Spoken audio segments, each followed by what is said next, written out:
Shalom, shalom et bonjour. Je suis contente d'être avec vous tous. Et puis, mon nom est Jackie Fearman. Je suis avec les ministères Ariel Canada et je suis ici pour vous présenter la deuxième partie de Rédemption partie 20, qui est l'histoire de la rédemption des Écritures hébraïques. C'est l'enseignement de M. Jacques-Isaac Gabizon, qui est le directeur des ministères Ariel Canada, et c'est mon plaisir de vous présenter son enseignement qu'il a donné pendant la COVID, en fin de compte, mais uniquement en anglais. Donc, ça me fait grand plaisir de vous le présenter en français. Dans la première partie de Rédemption 20, on a vu comment ce livre commence très abruptement avec une dénonciation très forte de la condition pécheresse de la nation. Et c'est toute une critique qui va contre le leadership civil et religieux. C'est comme s'il n'y a rien qui fonctionnait parce qu'ils étaient arrivés à un point de non-retour.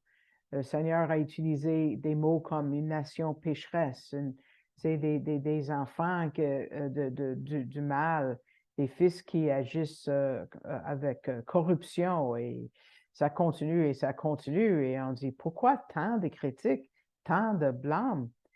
C'est pas pour critiquer ou réduire Israël, c'est pour réveiller l'esprit, dire, hey, il y a un problème. C'est le cri d'un papa envers ses fils et ses filles. Puis il dit, hey, il y a des jugements à venir, je vous avertis. Comme ce qui vient d'arriver, M. Gabizon dit la même chose. Le 7 octobre, c'est un avertissement des jugements qui sont à venir.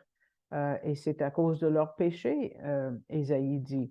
Mais tout le chapitre et tout le livre au complet, M. Gabizon dit, c'est écrit avec un tel langage que on cherche de l'aide loin du leadership habituel, civique ou religieux, parce qu'il ne faut pas regarder vers Dieu, mais vers Dieu, vers l'homme, mais vers Dieu qui pourvoit le salut.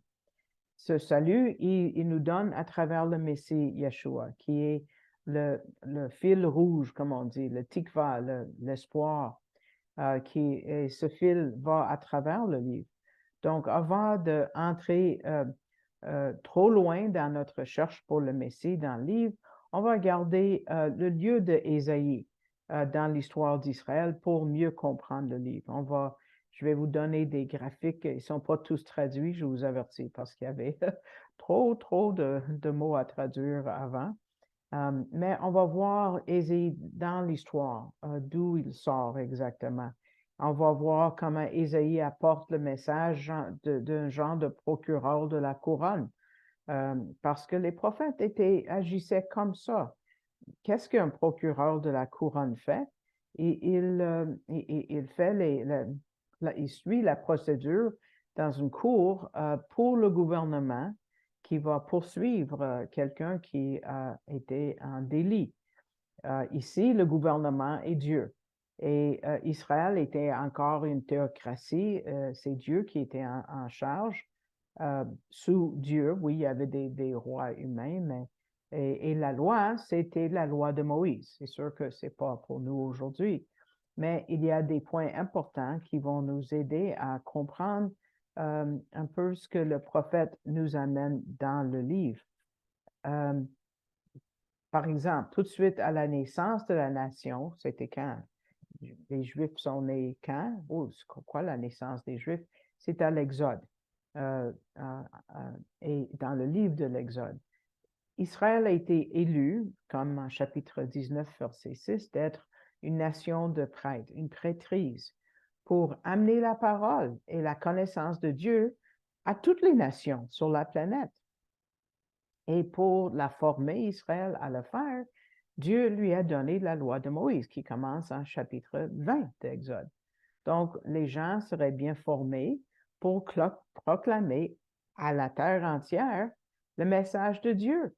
La loi parle du péché, de justice, de sainteté, du Messie à venir et de toutes sortes de façons. Donc, le but principal de la loi, c'était d'amener les gens à une connaissance de la sainteté de Dieu et pour reconnaître leur propre péché face à cette sainteté. Et la loi nous a montré le péché, la connaissance du péché, et nous a montré la solution, le Messie, qui est le seul qui peut délivrer du jugement de la loi qui condamne. Et parce qu'il ne pouvait pas suivre la loi sans le briser, impossible. Donc, même si l'élection, et ça c'est très important, même si l'élection d'Israël est inconditionnelle, il n'y a personne qui peut décrocher Israël de sa place devant Dieu, l'appréciation de la terre promise a été reliée à leur obéissance. Désobéissance de la part d'Israël, ils ne peuvent pas jouir de la terre. Et ça, c'est très important à saisir dans la loi. Et ça va nous montrer pourquoi les prophètes parlent autant de la Syrie qui va emporter Israël, la nation dans le nord, leur diaspora, si vous voulez, Babylone qui va emporter Judée dans le sud, et parce que Dieu va utiliser des nations pour punir Israël, parce qu'Israël n'a pas suivi la loi. Ils étaient mis en dehors de leur terre. En Rome, Dieu m'a amené comme au Québec, si vous voulez, même si je fais cet enregistrement à partir de l'Alberta. Je ne suis pas dans mon pays, je suis juive et je ne suis pas en Israël. On n'a pas eu la terre d'Israël pendant 2000 ans. Et Ésaïe avertit les gens et les autres prophètes aussi. Monsieur Gabizon dit que c'est un point important quand on pense aux prophètes, parce que la vérité de Dieu n'est pas trouvée dans la majorité, mais dans la minorité. Ceux qui ont persécuté les prophètes et qui ont haï les prophètes étaient souvent les leaders religieux et civils et qui avaient et qui ont encore beaucoup d'influence sur la majorité des gens. Et quelque chose d'autre qu'on voit, c'est que ce leadership a décidé avec ces prophètes en temps, ils vont faire à Jésus. Et souvent, on se fait poser des questions, nous, les messianiques, mais pourquoi les rabbins n'ont pas cru en Jésus s'il était vraiment la vérité? Mais regardez l'histoire d'Israël et vous allez voir que c'est uniquement la minorité qui suit la vérité. Toujours, toujours, toujours. Et puis, ça a commencé il y a longtemps qu'on a rejeté les prophètes et la parole de Dieu. Ça fait longtemps. Jean a dit en chapitre 5, l'évangile de Jean, si vous avez juste cru à Moïse et aux prophètes, vous m'auriez vu. Qu'est-ce qui s'est passé à la fin d'Ésaïe? Oh, c'est pas beau. Le Talmud qui est sorti de Babylone, écrit par rapport à la mort d'Ésaïe à la main de Manassé. Ça dit, Ésaïe était englobé ou enveloppé par un cèdre et on a scié le cèdre en deux. Dans le Talmud de Jérusalem, encore là, c'est l'histoire, c'est pas inspiré. Et ça dit que Ésaïe s'est caché dans un cèdre qui a été scié en deux. Et on le voit, on pense, dans l'Épître aux Hébreux, en chapitre 11, verset 37, quand ça dit « on les a lapidés, on les a sciés en deux ». Peut-être ça fait référence à la mort d'Ésaïe. Mais la désobéissance d'Israël n'a pas affecté leur élection. Ils sont quand même une nation élue, que Dieu va finir par accomplir ce qu'il veut à travers eux, mais dans le royaume messianique qui est futur pour nous. Mais ça coupe leur appréciation de leur bénédiction. Ils vont être attaqués, comme vient d'arriver. Israël vient d'être attaqué cet automne. Nous, les croyants, on peut dire, ben, on n'est pas attaqué de cette façon-là, mais quand on brise la loi du Messie, qu'on voit par exemple en Galates 6.2, on ne perd pas notre salut. Israël n'a pas perdu son élection. Nous ne perdons pas notre salut. Nous sommes des croyants pour l'éternité. Le ciel est promis à nous, mais on va passer à côté des bénédictions de Dieu, comme avec Israël, tel l'Église. Donc, c'est écrit pour nous comme des exemples. Et ici, en Ésaïe, c'est au point de tension où ça va briser, ça va éclater. Et le pire punition, c'est, oui, c'est peut-être la mort, mais c'est la diaspora, d'être dispersé partout, d'être poussé et expulsé de la terre. Donc, on a une graphique, c'est un peu simple, juste, on a arrondi les chiffres juste pour rendre ça un peu plus facile. On voit Abraham est à peu près 2000 ans avant Jésus-Christ. Ça, c'est une courte histoire d'Israël pour ceux qui écoutent par téléphone, par exemple, et pas avec le graphique. Ensuite, on a Moïse, à peu près 1500 ans avant Jésus-Christ. Et 500 ans après ça, on a le roi David, à peu près 1000 ans avant David. Et pas longtemps après David, on commence à voir les prophètes. Mais déjà, on a eu les prophètes parce que c'est Samuel qui a oint David. Et Isaïe se trouve entre David et la première diaspora, ou la diaspora de Judée faite par Babylone en 586 avant Jésus-Christ. L'autre diaspora, bon, on n'a pas de prophète dans le temps de l'Église, si vous voulez. C'est en 70 après Jésus-Christ. C'est pour ça que je suis au Canada. Et le retour d'Israël ou en Israël, c'est à partir de 1948 après Jésus-Christ. Donc ça, c'est les dates principales de l'histoire d'Israël. Et vous voyez qu'il y a à peu près 500 ans entre chaque. Et puis, donc, et comme on l'a dit, la punition ultime, c'est la diaspora. Et les prophètes avertissaient Israël que c'était cette punition qui s'en venait. Et à la fin, on est éparpillé parmi toutes les nations. Donc, si jamais vous vous êtes posé la question pourquoi les Juifs sont partout sur la planète depuis 2000 ans, pourquoi ils sont si persécutés, la réponse est dans ce verset qui suit. Si vous voulez tourner à Deutéronome 28 en gardant le doigt en Isaïe, vous pouvez. On va lire quelques versets de Deutéronome 28. Ici, le verset 64, donc c'est vers la fin du chapitre qui est très, très long. Il y a quelques petits versets de bénédiction et beaucoup de versets de condamnation.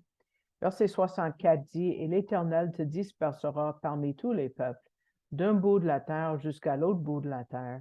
Et là, tu serviras d'autres dieux, que ni toi, ni tes pères, vous n'avez connu, le bois et la pierre. » Vraiment, ils vont pas avoir du repos à cause de leur persécution. Et l'histoire nous montre que il n'y a pas de moment où Israël n'est pas persécuté quelque part par une autre nation. Et c'est pour ça que les prophètes appellent les gens à la repentance. Et c'est ce que nous vivons en 2023. La souffrance de la diaspora est mentionnée dans le verset 65, donc le verset qui suit, et 66. On voit des ombres, si vous voulez, de l'Holocauste là-dedans. Regardez versets 65 et 66 de Deutéronome 28. « Et parmi ces nations, tu n'auras pas de tranquillité. Il n'y aura pas de repos pour la plante de ton pied. Et l'Éternel te donnera là un cœur tremblant et des yeux languissants et une âme défaillante. Et ta vie sera en suspens devant toi. Et tu seras dans l'effroi nuit et jour, et tu ne seras pas sûr de ta vie. » Ouf, ouf, ouf. Donc ça, c'est une raison principale pourquoi les prophètes de Dieu ont été envoyés aux gens, pour les avertir. C'est pour ça qu'on voit Ésaïe qui est là, juste au bord, au seuil de cette prophétie. M. Gabizon a fait une graphique des 16 prophètes qui ont écrit. Samuel était prophète, mais il n'a pas écrit un livre de prophétie, mais plutôt des livres d'histoire. Donc, les 16 prophètes par rapport à l'histoire. Donc, si on voit tout ça, on va mieux comprendre où nous sommes. Ésaïe commence avant les avertissements et la diaspora. Il vient avant la diaspora de la Syrie en 721, où les gens du Nord ont été pris captifs. Vous voyez ça dans le bas de la page déportation du peuple des 10 tribus. Ensuite, plusieurs décennies plus tard, la partie sud Judée a été envahie par les Babyloniens en 586 avant Jésus-Christ, qui a déclenché l'époque que nous appelons le temps des gentils. Donc, vous voyez ça sous le mot diaspora. En bas de la page à droite, les temps des gentils, on va le voir que c'est un terme qui décrit la diaspora des Juifs dans le monde, parce que jusqu'à aujourd'hui, on est sous cette punition. Jésus l'appelle le temps des gentils. Et on va voir ça dans quelques minutes. Mais ça a commencé avec Ésaïe, qui était là avec Jonas, avec Michée, Amos, Osée. C'était des pionniers et qui ont dénoncé le leadership religieux et civil qui avait amené la nation à la dérive. Et ensuite, Obdias, Joël, Nahum, Sophonie, Habakkuk étaient d'autres prophètes avant l'exil de 586. Et qui étaient les prophètes de l'exil? Donc, il y avait Jérémie, Ézéchiel et Zacharie, Agé et Malachie. Donc, ça, c'est à la droite de la longue ligne rouge que vous voyez. Donc, à travers tout ça, Dieu était présent avec le peuple d'Israël et encore avec nous parce que les prophètes nous parlent aujourd'hui et parce qu'il y a des mots et des prophéties qui sont pas du tout accomplis, comme sur la fin des temps. On a bien des prophéties devant nous en Ésaïe. Et ça, c'est dans d'autres prophètes aussi. Donc, ça, c'est l'arrière-plan historique de la Bible par rapport à la nation d'Israël. Mais comment est-ce que les Juifs sont arrivés jusque-là? Tu sais, comment est-ce qu'ils ont perdu leur bénédiction? Là, ça devient pratico-pratique pour nous en tant qu'Église. Quand on considère cette histoire, on sait que le péché n'arrive pas du jour au lendemain. Ça prend du temps à développer et ça va amener au jugement si on va pas dealer avec ça tout de suite. Israël ne voyait pas et ça finit par gagner sur Israël. Dans le don spirituel du leadership ou de l'administration qui est mentionné en l'Épître aux Romains chapitre 12, Paul dit que celui qui exerce ce don le fait avec diligence. Ça veut dire avec hâte, vite, vite, parce que si on ne traite pas les problèmes, ils vont s'accumuler, ils vont détruire quelqu'un. Et c'est ce qui est arrivé à Israël parce que les leaders ont arrêté d'être diligents et ont laissé le péché grandir comme le levain. Mais comment est-ce qu'Israël est arrivé jusque-là? Retournons en temps avant Ésaïe pour voir comment ça s'est développé dans un état critique comme ça. Qui étaient les trois premiers rois? Il y avait Saül, David et Salomon. Saül n'était pas vraiment supposé d'être roi, il était de la tribu de Benjamin, il était comme élu par acclamation du peuple, mais il n'a pas été loin avec la corne d'huile comme David, mais avec un flacon d'huile. Il n'était pas vraiment roi, parce que Jacob nous a dit qu'il fallait que le roi vienne de Juda, la tribu de Juda. C'est David, le premier roi, et Salomon, son fils, après. Salomon était le plus sage de tous les rois et de tous les hommes. Regardons maintenant comment la Bible décrit sa sagesse. Il y a quelque chose pour nous là-dedans. En 1 Roi, chapitre 4, versets 29 à 31. Et Dieu donna à Salomon de la sagesse et une très grande intelligence et un cœur large comme le sable qui est sur le bord de la mer. Et la sagesse de Salomon était plus grande que la sagesse de tous les fils de l'Orient et de toute la sagesse de l'Égypte. Wow! Il était plus sage qu'aucun homme et sa renommée était répandue parmi toutes les nations à l'alentour. Wow! Quel homme! On aimerait être comme lui. Mais il a fini par tomber dans la folie, ce qui n'est pas sage. Il était le plus sage, puis tombé dans un manque de sagesse. Et ça finit par briser Israël en deux parties. Et ça peut être tracé à la folie de Salomon.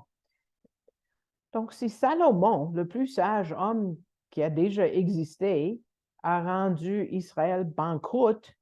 Wow! Il n'y a pas d'espoir dans l'homme. Il n'y en a pas. Uniquement le Messie.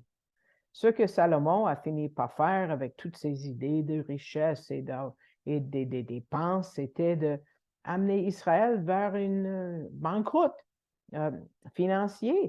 Il a dépensé son argent sans arrêt et il a laissé la nation banqueroute spirituellement aussi. Il a choisi d'être avec 700 femmes, 300 concubines, c'est fou. Souvent des femmes étrangères qui ont pollué Israël avec leur propre petite idée, Dieu. Et parce qu'ils ne sont pas venus seuls, les femmes, ils ont apporté leur Dieu, leurs habitudes religieuses, et ils ont réussi à amener Israël vers un état de banqueroute spirituelle. Regardons 1 Roi, chapitre 11 maintenant, versets 1 et 2. Mais le roi Salomon aima beaucoup de femmes étrangères, outre la fille du Pharaon, des Moabites, des Ammonites, il y a des Hites, là, des Édomites, oh, ça c'est terrible, des Sidoniennes, des Héthiennes, d'entre les nations dont l'Éternel avait dit aux fils d'Israël, vous n'entrerez pas vers elles, elles ne viendront pas vers vous. Certainement, elles détourneraient vos cœurs après leur Dieu. Mais voilà la partie clé, Salomon s'attacha à elle par amour. Donc, Salomon a fait exactement ce que le Seigneur a dit de ne pas faire.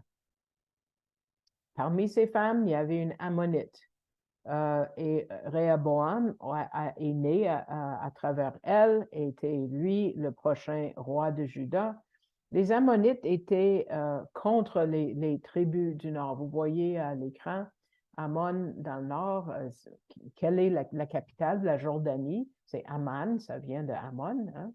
Moab est au Jordanie centrale, Édom dans le sud.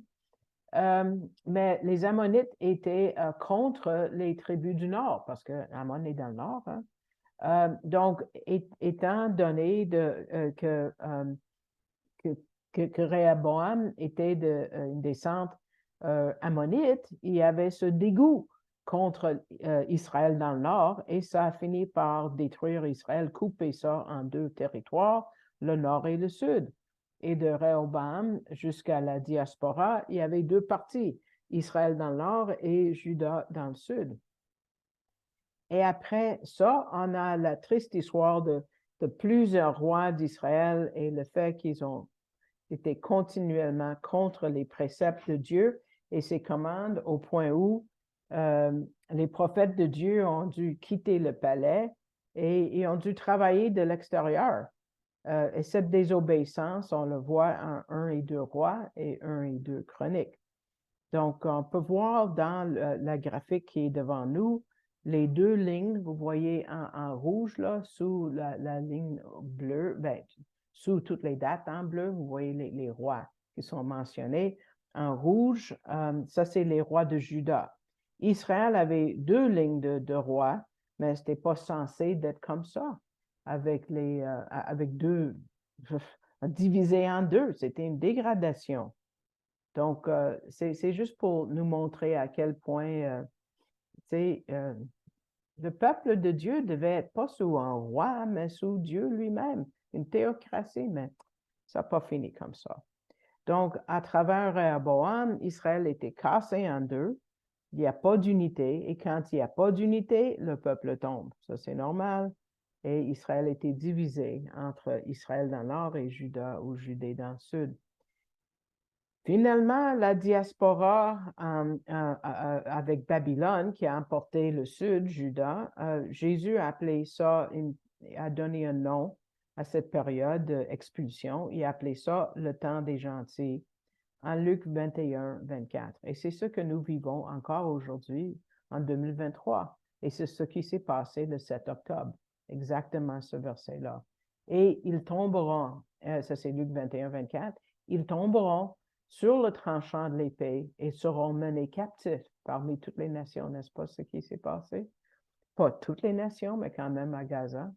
Et Jérusalem sera foulée aux pieds par les nations, parce que Jérusalem n'est pas 100% sous le contrôle d'Israël, pas du tout. La Jordanie contrôle beaucoup, jusqu'à ce que les temps des nations ou le temps des gentils soit accompli. Donc, vous voyez, ça a commencé à 586 avant Jésus-Christ. Ça va finir quand?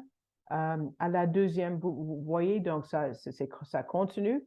Après la première venue, l'âge de l'Église, vous voyez la flèche blanche, nous, on est juste avant, on ne sait pas combien de temps avant la tribulation, qui est très coloré, là, 7 ans. Et puis ensuite, la deuxième venue, quand Jésus va régner à Jérusalem, là, on va avoir le contrôle total sur Israël. Il va régner 1000 ans et après ça, c'est l'éternité.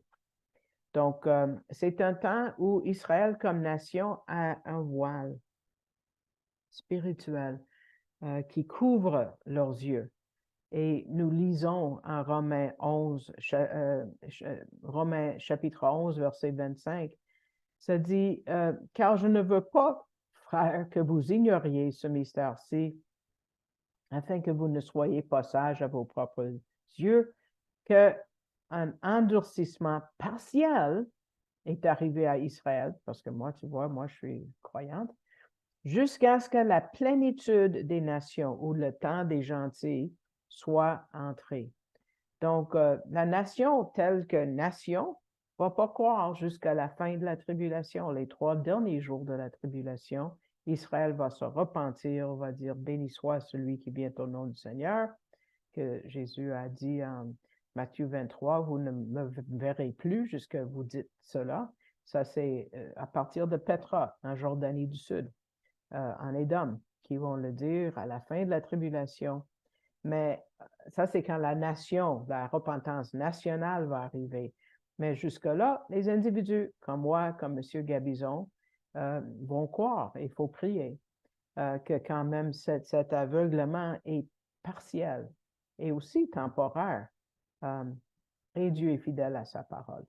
Israël est retourné à sa terre et même si le temps des gentils n'est pas terminé, vous voyez l'horreur qui vient de se passer au mois d'octobre, c'est pour nous préparer pour les dernières guerres de la tribulation.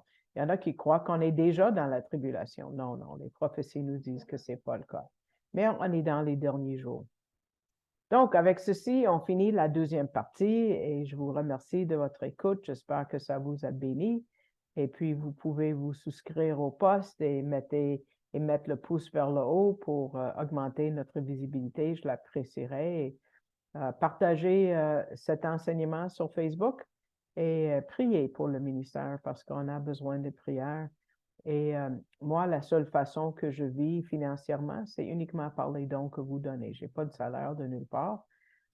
Et puis, c'est juste par les dons que des individus comme vous et les églises comme la vôtre me soutiennent. Donc, si vous voulez avoir cette bénédiction financière, c'est à vous d'aller sur la page web arielcanada.ca et en trouvant la partie française sous le drapeau français, vous pouvez donner et ça va vous amener à canadon.org et vous pouvez faire un don par carte de crédit électronique et puis en tirant le menu vers le bas, vous allez voir mon nom et puis vous allez pouvoir procéder comme ça.